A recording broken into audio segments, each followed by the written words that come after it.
এই ভিডিওতে আমরা দেখতে যাচ্ছি আমরা যে অবজারভেশনগুলোতে মিসিং ভ্যালু আছে সেই মিসিং ভ্যালুগুলোকে কিভাবে ডিলিট করব। তো আমরা এখানে একটা ফিচার নিয়েছি, তো ফিচারের মধ্যে আমাদের এখানে অলরেডি np.nan আছে। তো nan মানে হচ্ছে নট এ নাম্বার, এটা আসলে একটা নাল ভ্যালু, এখানে আসলে কোনো ভ্যালু নাই বা কোনো নাম্বার নাই বা কিছু নাই, এটা আসলে এমটি একটা ভ্যালু। তো এটাকে আমরা কি করতে চাচ্ছি, আমরা এটাকে ডিলিট করতে যাচ্ছি। ওকে, সো ডিলিট করার ক্ষেত্রে প্রথমে আমরা এটাকে একটা ডাটা ফ্রেমে কনভার্ট করে নিই। Data frame equal to pd dot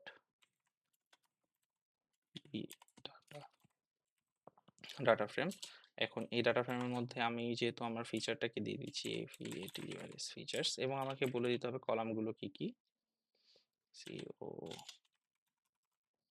কলামসের মধ্যে আমি ফর এক্সাম্পল বলে দিলাম এক্স আর ওয়াই, এক্স কমা ওয়াই, তাহলে আমার দুইটা কলাম হয়ে যাবে।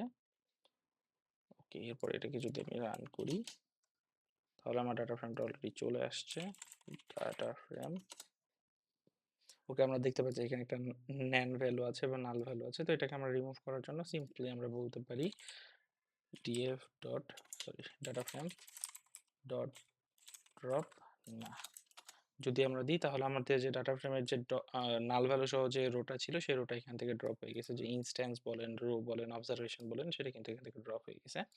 কিন্তু বিষয় হচ্ছে আমার ডাটা ফ্রেমের কিন্তু কোনো চেঞ্জ হয় নাই। ওকে, আমরা যদি ডাটা ফ্রেমটাকে আবার দেখতে চাই, ডাটা ফ্রেমটাকে যদি আবার প্রিন্ট করি, ডাটা ফ্রেমের মধ্যে কিন্তু এই ভ্যালুটা আছে। তো এটা হচ্ছে ইন প্লেস না, অর্থাৎ এটা হচ্ছে আলাদা একটা ডাটা ফ্রেম তৈরি করে সেই ডাটা ফ্রেম থেকে ড্রপ করে আমাদেরকে দেখাইছে।